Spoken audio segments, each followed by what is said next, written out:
સદગુરુ મહારાજની જય. અંબારામ મહારાજની જય. કારણ કે દશરથ રાજાને ઘરે જ્યારે રામચંદ્ર ભગવાન રામનો જન્મ થયો એ વખતે રામ વશિષ્ઠ મહારાજ પાસે ગયા. જુઓ, ભગવાન બનવું તો ભગવાનનો દશરથ રાજાના દીકરા હતા. એક તો વશિષ્ઠ મહારાજ પાસે ગયા અને વશિષ્ઠ મહારાજને કીધું કે મારે વનમાં જવું. ત્યારે વશિષ્ઠ મહારાજે કીધું, વનમાં હું કામ જવું છે રામ તમારે? તો કે તપસ્યા કરવા માટે. તો કે તપસ્યા શું કામ કરવી? આ પ્રશ્ન ઉઠ્યો. તો કે પ્રભુના પદને પામવો છે. તો હવે પ્રભુ છે, આપણે બધાને ભગવાન કે પણ એ ગુરુ પાસે માંગણી કરે. ત્યારે એ વખતે કહે છે, તમારું નામ શું? તો કે મારું નામ રામ છે, હું દશરથના દીકરા છું, એક રાજાનો દીકરો છું. તો કે તમારું નામ રામ છે, તો આકાશની માલિકા કે હું છે જોઈ જાઉં. તો એ વખતે ચંદ્ર છે કોને? રામે. તો કે તમારું નામ? તો કે રામ. અને આકાશમાં? તો કે ચંદ્ર. તો કે બેયનો તમે એક કરી બતાવો. અને એક થઈ ગયો અને મોતી પરોવાઈ ગયું, જાણે રામચંદ્ર નામ. અને એ જ પણ ત્યાંની પકડી લીધી. ખારું મીઠું બે આમ એક કરવાનું છે. એકઠા થાય એટલું સમજાયું, ત્યાં પકડી લીધી. પછી દેવકીના દીકરા વશિષ્ઠ મહારાજ પાસે ગયા અને વશિષ્ઠ મહારાજને સત્સંગમાં બેઠા હતા અને ભજન સાંભળ્યું અને કીધું કે ભજન મને બહુ ગમી ગયું, તો તમે મને ઉપદેશ આપો અને આપણે ઓલે પધારો. તો કે સારું, હું પધારીશ. એ વખતે કૃષ્ણ ભગવાન સોનાની દુવાટ્યા અને વશિષ્ઠ મહારાજને તો ઝૂંપડી. ત્યારે એ વખતે કૃષ્ણ ભગવાને કીધું કે પધારો. તો કે હું આવીશ. એટલે એને ઘોડા અને રથ મોકલ્યો. ગયા ઘોડા રથ લઈને પ્રધાન કે ગુરુ મહારાજ. તો કે હા, કે તમને કૃષ્ણ ભગવાન બોલાવે. એટલે જરાક મગજના ટોન હતા. એટલે પૂછ્યું એ કે કૃષ્ણ મને બોલાવે છે દ્વારકાની માલિકા, તો એ કૃષ્ણને કામ છે, આ રથને કામ છે, ઘોડાને કામ છે, કે તું બોલાવો એવો તારે કામ છે? આમાં જરૂર કોને છે મારી? તો કે કૃષ્ણને. તો કે તો જવા દે, મારે આવવું નહીં. જેને કામ હોય મારી પાસે. ત્યારે એ વખતે કૃષ્ણ ભગવાન ગયા. તારે એને કીધું કે તમે મને લઈ જાવો હોય તો તમે બે જણા રથે જૂતો અને મને ત્યાં લઈ જાઓ તો અમારે આવવું. તમે જોઈ. અને આપણે તો ગુરુ શ્રેણી ગયા તે ગયા પણ જૂનું મૂળિયું મૂકવું. આ વિધિ વિધાનના મૂળિયા પકડી રાખ્યા. એ કરવું ને આ કરવું. શેરડીનો રોટલો ભેગું ખવાય? આપણે ખાવું ચાલુ છે. આ ઉગાવો તે નથી થતું. અગર એક પણ વાણી ખોટી ભેગું ખાવું. એ જગતનું નથી મૂકવું અને પોતાનું નથી મૂકવું. એક 5 તત્વનું મંદિર આપણે બનાવી. મંદિર આપણે જ બનાવ્યા કે બીજા કોઈ? 5 વસ્તુ ભેગી કરી ગણી લેજો. આ મંદિર પરમાત્માએ બનાવ્યું તો 5 તત્વનું છે. પણ 5 તત્વનું છે, પણ તમે વિચાર કરજો અમારી પાસે વસ્તુ 2 નામની જ છે. આખું મંદિર ખોલાઈ લેવાનું. કેટલી કેળવી એમાં 5 તત્વનું છે, પણ 5 અક્ષરનું નામ ક્યાંય નહીં આવે. માથું કેટલા અક્ષર થયા? વાળ કેટલા અક્ષર થયા? મુંડો કેટલા અક્ષર થયા? શિખર રાખી તોય અક્ષર, આંખ તોય અક્ષર, કાન તોય અક્ષર, આંખ તોય અક્ષર, નાક તોય અક્ષર, હાથ તોય અક્ષર, પગ તોય અક્ષર. પોપટ આખા શરીરનો તપાસ કરી લે. 5 તત્વનું મંદિર છે, પણ 2 અક્ષરની બધી વસ્તુ ભેગી કરી. મારી પાસે ત્રીજું નામ. અને એ મંદિરની મારી પાસે તમે ગમે એની મૂર્તિ પધરાવી અને પ્રાણ પ્રતિષ્ઠા કરી, પછી તાળું દઈ દો, પૂજા પાઠ કરો, 100 મહિને ત્યાં જાઓ, પણ માલિકી કોની થઈ? શિવ ભગવાનની મૂર્તિ પધરાવી તો ગમે ત્યારે તમે જાઓ તો માલિકી કોનું મંદિર કહેવાનું? હે ખોડિયારમાં ને મૂર્તિ પધરાવી તો એનું કહેવાનું જે જેનું હોય એનું બોલાય. માલિકી એની થઈ. આની માલપા માલિકી કોઈ દી આપણી ખરી? આપણે મારું મારું કરીએ. નકર પ્રાણ પ્રતિષ્ઠા જ્યારે ઓરનો પછેડો તોડ્યો અને નાળનો કટ કર્યો એ વખતે પ્રાણ પ્રતિષ્ઠા થઈ, પણ તમને ને મને ખબર નથી. નથી. એ વખતે પ્રાણ ચાલુ થયો અને પ્રાણ પ્રતિષ્ઠા થઈ. પણ એક ભાઈ હાડલો દઈ દો અને નામ પાડી દીધું તો એ દેહ મારો છે ને એ નામ પકડી લીધું, પણ પોતાનું નામ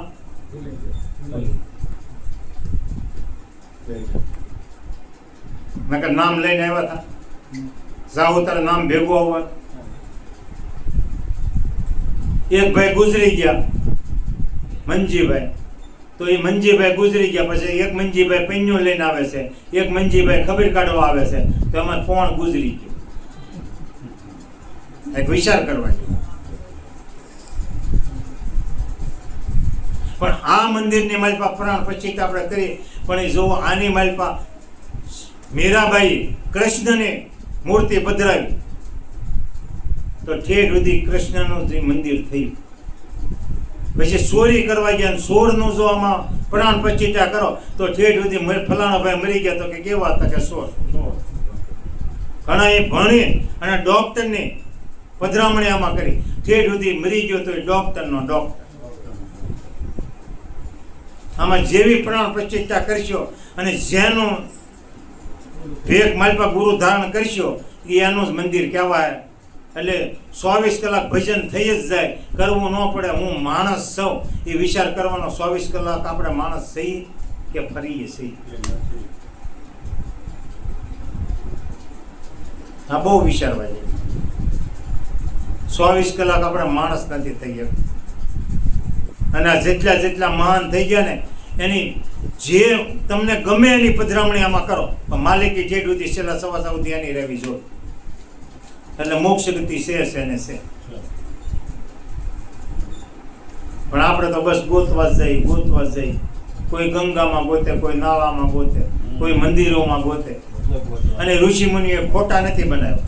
ત્યાં જઈને કાંઈ એવો આપણે ગેરવ્યવહાર હોય, કોઈ ગેર વસ્તુ ખાતા હોય, કોઈ એવા આપણામાં લક્ષણ હોય, કોઈ વ્યસન હોય, એ મૂકવા માટેના મંદિર બનાવ્યા છે. તારી નાલી કાંઈક આપણે પકડી લઈ.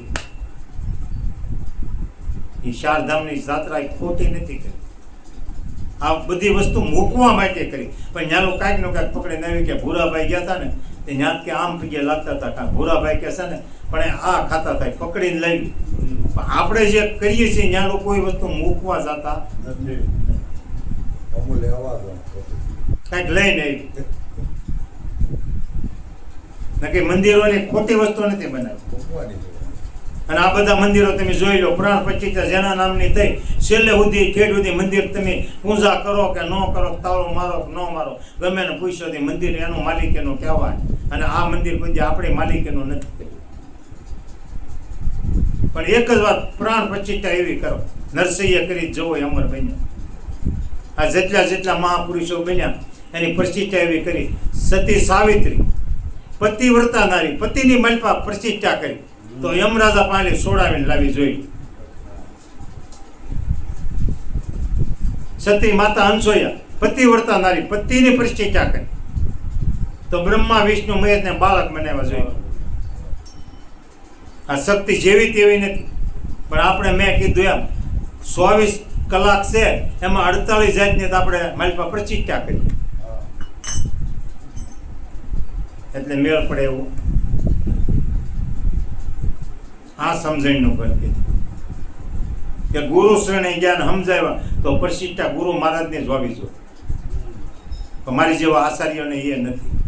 આ તમને છે એ વાત કરો, હજી ગોતે જ છે. હવે ઈ થીર નથી છે.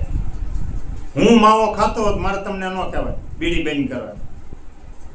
તો ઈ ગોતતા બંને ત્યાં કૃષ્ણ ભગવાને સોખું ગીતાજીની માલપા કીધું કે હે અર્જુન, દેવોને પૂજે દેવોને પામે, ભૂતોને પૂજે ભૂતોને પામે, પિતૃને પૂજે પિતૃને પામે, મને ભજે એ જ મારે શરણે આવે. સોખી ગીતાજીની માલપા વાત કરી. વાત જ્ઞાન નહીં કરું પણ હજી હું બીજું પૂછતો બેન નથી થતા. તો એક છે કોઈને સોંટે બહુ વિચારવા જેવું છે. નકર ગુરુ શ્રેણી હું કામ ગયા? ગુરુની પ્રાણ પ્રતિષ્ઠા કરવા ગયા, પણ તો હજી આ તો ગયું નથી. માળા ભજવી તો જો હમણાં ભજનમાં કીધું કે નામને તજો, રામને તજો અને નામને ભજો. પણ જે આપણે ફોટા મૂર્તિ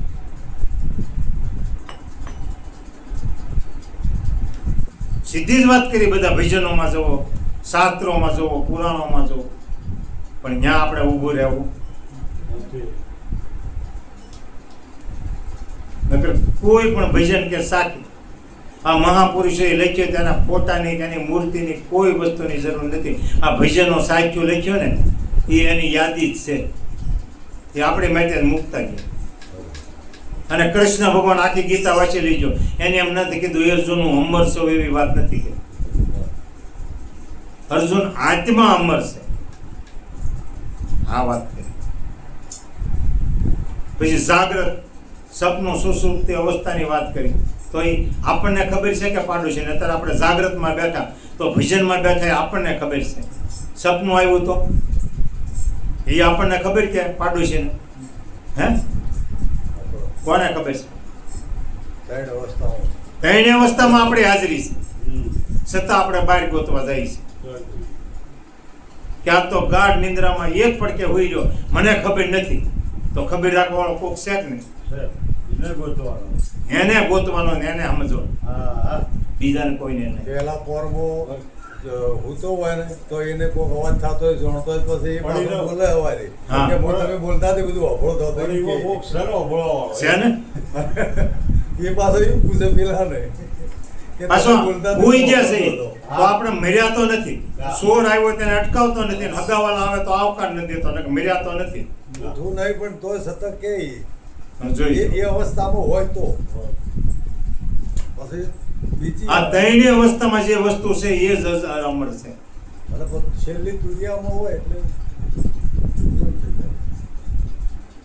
આ ત્રણેય અવસ્થામાં આપણો ને આપણો વાસ છે, એ જ પરમાત્મા છે.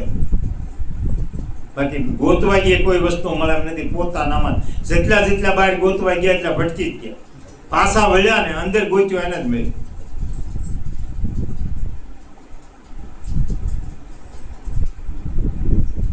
અને ખીર નિવેડાની વાત આવી તો નરસિંહ મહેતાએ કીધું જળ કમળ તું સાંડી જા બાળા શામી અમારો જાગ છે. આ કમળ છે એ જળમાંથી બનેલું છે. આ 5 તત્વ 8 પાકડીનો ફૂલ કીધું, 5 તત્વનો દેહ 3 ગુણ, આ 8 પાકડીનું કમળ ફૂલ કીધું. સાંડી જા બાળા શામી અમારો જાગ છે તો તને મારશે, બાળ હત્યાનો પાપ લાગશે. અને એ જો કાળંદરી નદીની માલિકમાં નાગ હતો તો કૃષ્ણ ભગવાને નાચ્યો. એ જળકમળની આખી કવિતા જોઈ લેજો, માર્યો નથી. તો કયો નાગ? સ્પર્શ રૂપ રસ ને ગંધ, આ 5 ફાણી વાળો નાગ છે. આ 8 થી તે ખારું જોઈ ગયા ને મોહિત છે તો કોઈક ધોકાવી નાખે કે આવવા દે? હે આ 10 દીધો કે ન દીધો? આ નાગ કીધો 5 ફાણી વાળો. આપણને 5 ઇન્દ્રિયોથી જ્ઞાન થાય છે. ગમે એમાં મોહિત છે જ આપણું પતંગ છે ને છે. એટલે કૃષ્ણ ભગવાને આને માર્યો નથી, નાથવાનું કીધું. ચાલો પાછો હોય એ બધી ઇન્દ્રિયો કાબુમાં લઈ આવે. તમે આખી કવિતા સાંભળી લેજો, માર્યો નથી, નાચ્યો. પણ જેમ આપણે સમજવું નથી અને ઊભું નથી રહેવું. સીધી સતત વાત છે. અને દેહ આપણો નથી. આપણો હોય તો આપણે અહીંયા મૂકીને ન જાય, પણ એ જોઈ જવો આપણો નથી. અને આખો તમે જોઈજો, ડોક્ટર પાસે ગયા કે મારો પગ એટલેલો હળી ગયો તો કાયલો કાપવો પડશે તો કે કાપી નાખે પણ મને બસાય, હાથ કાપવો પડશે તો કે કાપી નાખો પણ મને બસાય. એ બસાવ કહેવા વાળો કોણ? જે ઇન્દ્રિયમાં ખામી આવી એ ઉડાડો પણ મને બસાવો. આ પોતાનું સ્વરૂપ છે. એ તારે પગના હગા થતા નહીં કે એને કાપો ને મારે જે રહેવું છે આવા દાવો ચાલે ને. સીધી સતત વાત છે, પણ ત્યાં આપણે ઊભું રહેવું નથી. અને એને કોઈ જે કાળ નડતો અઝર અમર એ એક તત્વ જ છે. અને 14 લોકની માલપા વાપી રહેલું છે. 14 લોક કહેતા બહાર ક્યાંય એક કે લોક નથી. 5 જ્ઞાન ઇન્દ્રિય, 5 તત્વનો દેહ દ અને 4 અંતકણ મન બુદ્ધિ ચિત્ત ને અહમ. આ 14 લોકની વાત કરી. આ વસ્તુ માત્ર ને પોતે આપણે જાણીએ અને બીજો જાણતો અમારી એક ઇન્દ્રિય એને જાણતી. પણ એમ જેમ સેમ આપણે સમજવું, જેટલું બ્રહ્માંડની મારી પાસે એટલું પિંડમાં છે. આ પિંડમાં છે એટલું શાસ્ત્ર અને પુરાણમાં છે. કોઈ વસ્તુ ઓછા વધુ નથી. અને ગીતાજીની મારી પાસે કીધું, અર્જુન શસ્ત્રને છેદતો નથી, અગ્નિ અને બાળતો નથી, પાણી અને પલાળતો નથી, વાયુ અને સૂકવતો નથી. બધાને તમે ઓછા વધુ કરી શકશો, પણ આકાશ છે ને કાંઈ કરી શકશો? આ પોલાણ છે ને હળગાવો લ્યો, પાણી નાખો તો ટાઢું કે એવું ઊનું થતું નથી. આકાશ જેવો આત્માથી, એટલે એને કોઈ વસ્તુ લાગતી નથી. અને દેહ છે એક જડ જ છે, પણ આ તો ભાસ થયો. જેમ આપણે અગ્નિની માલ પર લોખંડ નાખીને લાલ સોળ થાય, પણ ઘડીક થાય તો એ ઠરી જાય. એમ આ બેયનું તામાત્મ્ય આધાર છે, એકાબીજાને આધારે રહેલા છે. એટલે આપણને એમ લાગે કે આ દેહ હું છું, દેહ મારો છે, પણ દેહથી આપણે જુદા છીએ. ઘણી વાર આપણે ઘરની વાર એવો કિસ્સો બને ને ત્યારે આપણે એમ કહીએ કે તને જીવ દઈ દો ને તો નિરજ થાય, પણ જોઈ જવો વેચવા વાળો જુદો છે, જીવથી જુદો છે. એટલે બોલે ને, આપણે નથી કહેતા મકાન વેચ દેવું, કાં કે ગાડી વેચ દેવી, કાં કે જમીન વેચ દેવી, પણ એથી જુદા છે એ. એમ આપણે ઘણી વાર જવું આ કહી છે કે મારે તને જીવ દઈ દેવો, જુદો હોય તો બોલે, કોઈ આપણને ભાન. એટલે કીધું અર્જુન વિચાર એ જ પરમ બીજા, શબ્દ વિચાર કરો. અને આ 12 મહિનાની માલિકા 12 આમાં આવે અને 12 પુણ્યમ આવે ને, તો પુણ્યમ હારી કે હમા હારી? આ બેમાં હારું કઈ? હે, પુણ્યમ હારી, બરાબર ને? હાવ હાસો ને? પુણ્યમ ને દી હોળી આવી તમે જોઈ લો, અને અમાન દી કાલ દિવાળી આવી. તમારે આજે જ જોઈ લો, મારો ખોટો.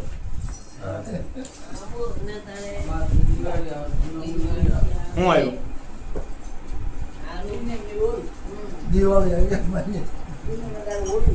આ કાલનું જો પૂનમ ના દી હોળી આવી અને અમાના દી સમજવા જેવું છે. પણ એ દિવાળી ક્યારે આવે? દેહ મારી જયારે અંધકાર જતો રહે તો ગુરુને શરણે મારે કાયમ દિવાળી. અને નગર પૂનમ જેવી છે તો અંજવાળી છે તો છે હું હોળી. હે હોળી નગર પૂનમ નો દાડો કીધું, અંજવાળી કીધું, પણ તોય હોળી કીધું. અને શેન આવી છે ને આ જગ જાહેર,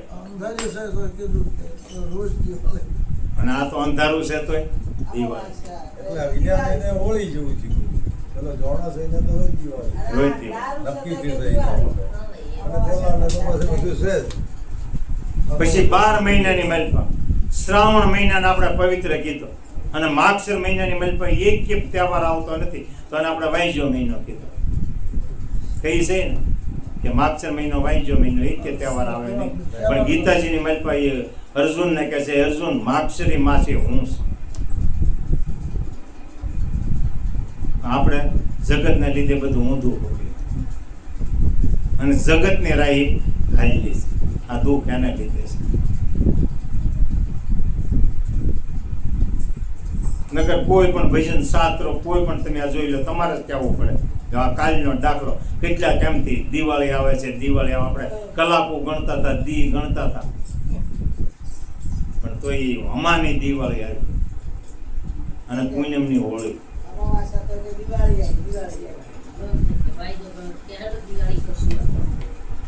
દિવાળી જેવો તહેવાર આવે પણ જેમ સેમ સમજીએ તો કામનું છે. પછી નવરાત્રી, 9 ઇન્દ્રિયોની માલિપા રાત પડી ગયા અને નવરાત્રી ગઈ. અને લંકાની માલિપા જ્યારે રાવણ લઈ ગયો તો રાવણને આખી રામાયણની માલિપા શાસ્ત્રોકારો, કથાકારો નબળો બને, પણ રાવણે એક ભૂલ નથી કરી. એ ભક્તિ વાળીને ગયો, એ ભક્તિ લઈને હું જાય છે એટલે મારો બાપ ગોતતા ગોતતા આવશે. પણ એની વિચારધારા એવી હતી કે દશરથના દીકરાના અને રામના લક્ષ્મણની કીર્તિ ગવાય એની હારે મારા આખા કુટુંબની કીર્તિ ગવાવી જોઈએ. આ ચંદ્ર સૂર્ય રહે ક્યાં સુધી અને ગૌરવરાવી જોઈ લો.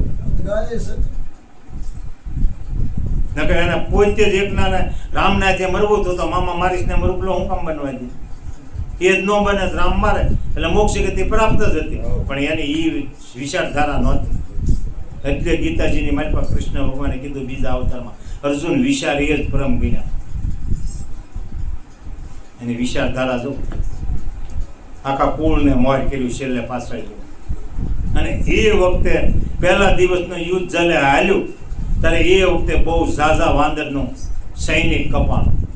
એ વખતે મનુષ્ય હતા, દેવો હતા, દાનવો હતા, પણ રામચંદ્ર ભગવાન વાંદરને સારી લઈ ગયા. એમાં કંઈક હશે તો જ લઈ જાય છે ને. તમને ને મને આપણે હતા જ તે પણ નથી લીધા. હારીમાં મનુષ્યની માલપા લક્ષ્મણ એક જ અને ઓલપાલો બીજો વિભીક્ષણ ભર્યો. બાકી તાકી વાંદર સેના હતી જોઈ કાંઈક હશે તો જ ને. પણ તારે વિચાર કર્યો. એને ખાતરી હતી કે હોનાની લંકા છે, લઈ જાય તો ઓલા પક્ષમાં હોનું ભળીને જતા રહે તો પાછો મારે મારવા પડશે. તો કાલ હવારે જગત એમ કે રામ હારી લઈ જઈને આને માર્યો. અને ઓલો કે વાંદરે વનફળ ખાધું પણ ન જાણે ઝાડવાની. વાંદરા વનફળ ખાઈ દે પણ કયું ઝાડવું હું જાતિ જાણતા એટલે એને હારી લીધા. રામાયણની માયા ભાષીએ જાઓ પણ શબ્દે શબ્દે ભેદ પડેલો છે. પણ જેમ જેમ સમજાવતા નથી, એને પોતે વાંચેને ખબર નથી એટલે કથાકાર કલાકાર એ કહેવાનું. વાહે કાલ લાગી. એમ આપણે તે મનુષ્યનો દેહ મળ્યો અને વસ્તુ માત્ર મળી, પણ આપણે તે ઘરેલી નીકળીને ત્યારે કઈ કારમાં બેહો. આંગણામાં લાટ કારો ઊભી, તિરસ્કાર, આવકાર, ઝાકાર, ઓકાર, ઉપકાર, અહંકાર, કઈ કારમાં બેસો. આ એક કાર નથી ઊભી. બહુ વિચારવાનું. આપણા આંગણામાં ઊભી. કોઈને રૂપનો અહંકાર આવે, કોઈને પૈસાનો અહંકાર આવે, કોઈને ઝાકાર આવે. જોવો તમે આ બધી કારો આંગણામાં ઊભી છે. કોઈ તિરસ્કાર દે એટલે બહુ વિચાર. જેવી કારમાં બેસો ને એવું જ આપણું નામ લખા, તમારું મારું. એટલે રાવણે બહુ વિચાર કર્યો. અને એ વખતે પહેલા દિવસની યુદ્ધની મારી પાસે જ્યારે ઝાઝા વાંદરાનો કપાણા મરાણા ત્યારે અંગદ કહેશે એના કાકાને, સેનાપતિને, કે આટલા બધા વાંદર કપાણાજી પહેલા દિવસની યુદ્ધની મારી પાસે જામવતને કહેશે સૈનિકને, તો આપણે તો હજી યુદ્ધ સાજુ કરવાનું છે, થાશે હું. એ વખતે રામચંદ્ર ભગવાન સાંભળી ગયા એટલે કીધું કે જાઓ કાલ લંકામાં જઈને કહી દો કે અમારો આમંત્રણ સિવાય કોઈને રણ મેદાનમાં આવવું નહીં, હમણાં યુદ્ધ આપણે બંધ રાખવાનું છે. એ વખતે રામચંદ્ર ભગવાન અનુષ્ઠાનની માલિકા બેઠા. નવરાત્રિ આવી ને એમને નથી. અનુષ્ઠાનની માલિકા બેઠા 8 દિવસ સુધી એની અનુષ્ઠાન કર્યું. ત્યાં સુધી હાજે જ્યારે પૂંજા કરે એ વખતે શક્તિને એક કમળ સડા. 9મે જમણે પાછા અનુષ્ઠાનની મારી પાસે જ્યારે બેઠા રામચંદ્ર ભગવાન એ કે સૈનિક કપાઈ મેળ આવે નહીં એટલે શક્તિ પ્રગટ કરી. એ જ્યારે બેઠા ત્યારે રાવણને વિચાર આવ્યો એ કે 8 દિવસ થયા પણ મને આમંત્રણ મળ્યું નથી, એટલે મારે જોવું જોઈએ. માયાવી હતો, માયાવીની આંખ ફેલાવીને જોયું તો કે અનુષ્ઠાનની મારી પાસે બેઠા છે અને એક કમળ સડાવે છે અને જો શક્તિ પ્રગટ કરશે તો મારી હાલ થાય વખતે લાંબો હાથ કરીને માયાથી કમળ લઈ લીધી. સંધ્યાનો ટાઈમ થયો અને આરતી કરી અને ભગવાને હાથ લંબાવ્યો તો કમળ ન મળે. હવે અનુષ્ઠાન અધૂરું. એ વખતે યાદ આવ્યું કે મારી માતા છે મને નયન કમળ કહીને બોલાવતા, એટલે તલવાર લઈ અને આ નયન કહેતા ને આંખ થઈ એ કે હું સડાવી દઉં શક્તિને, પણ મારું અનુષ્ઠાન પૂરું કરું. એ વખતે શક્તિ પ્રગટ થઈ અને હાથ પકડી લીધો કે હા બેટા રામ તમે આ શું કરી?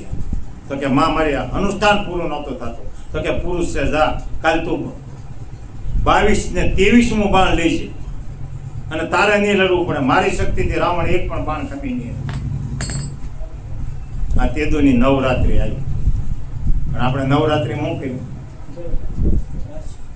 ગરબાય નથી ગાયા. મારા ભગવાન ફિલ્મના ગીત ગાય. ગરબા ગઈ તો હારા. તો હારો. પછી અમથા કીડ્યું દુખતી હતી, પોતા મારવાના માણસો રાખવા પડતા હતા. 9 દિવસ કોઈને ક્યાંય દુખ્યું જ નહીં. આ માતાજીને કેવી દયા! પણ આના કેવી દયા થાય? આ એક જોવા જેવું છે. મોઢો હોય એ હાજર થઈ જાય. ગરબા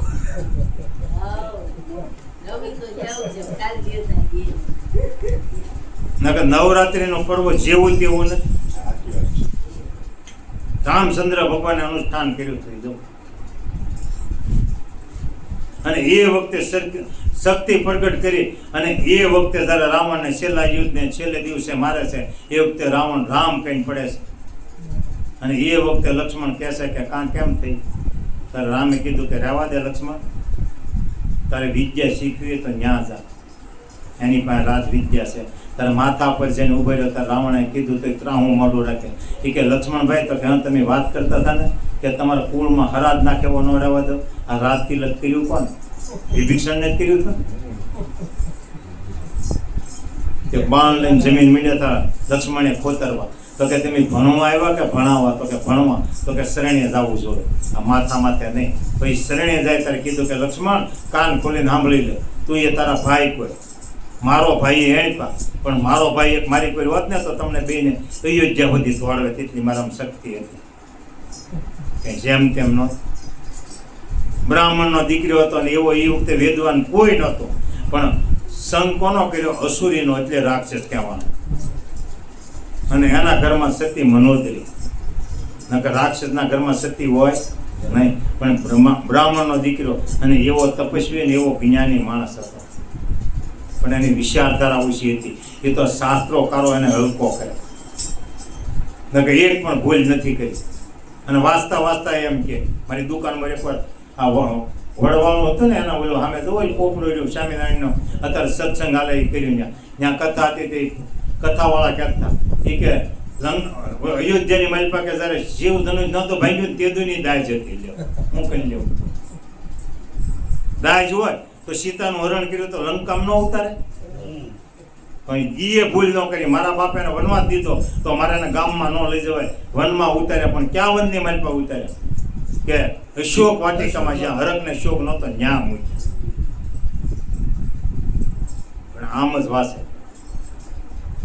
અને આપણી વાળા એમ કે વાય ભાગવત બેહારો તો કે તમારા પિતૃઓ છે વૈયા ગયા ને મોક્ષ ગતિ પ્રાપ્ત થઈ જાય. પણ વિચાર કરવો કે ભાગવતની માલિપા કીધું છે કે ભગીરથ રાજાએ જીવતા સાંભળી કે મર્યા પછી? પરિસિદ્ધ રાજાએ હે દેવો હતા, દાનવો હતા. એ વખતે દેવો કહે છે કે પરિસિદ્ધ તો કે હા કે તમે અમર, તમને અમૃત દઈ તમે અમર બની જાઓ, પણ એ ફળ મને આપો. તો કે મારે અમર બનવું દેવો માગે છે. પણ મોક્ષ ગતિ એકને જ પ્રાપ્ત થઈ. એટલે કોઈ પણ કથા કે ભજન સાંભળો, મોહનો ક્ષય થઈ જાય અને હું કોણ સૌ જો જ્ઞાન પ્રાપ્ત થઈ જાય એટલે તમને મોક્ષ ગતિ છે. આ ભાગવતની કથાની માલિપા લખેલું છે. એ વખતે પ્રસિદ્ધ રાજાને હું કોણ સૌ એ જ્ઞાન થઈ ગયું. અને આપણે તો મર્યાની વાહે બેહારી એ પૈસા દે તો એ એના પિતૃની મોક્ષ ગતિ ન કરાવે. એ તો સોંપડી ઘરમાં જ રાખે. જે કરો એ જીવતા કરી. સોર વાય હાંડ્યો ધોળવે કોઈ ગયા આંબે નહીં.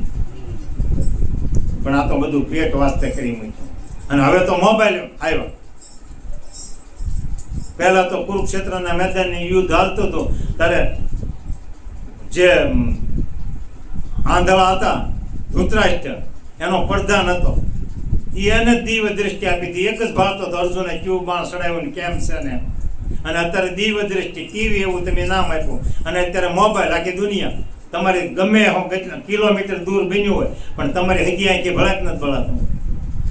તો વાહે આ બધું કરો ત્યારે પૂછી લેજો ને તમે કર્યું તમને પગી ગયું એમ.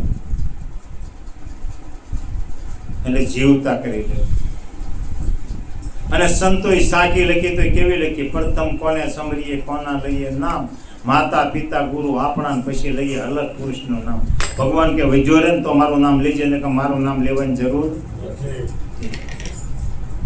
માતા પિતા હતા ને એટલે આપણે જગત જોયું, પેલા એને સમરવાનું કીધું.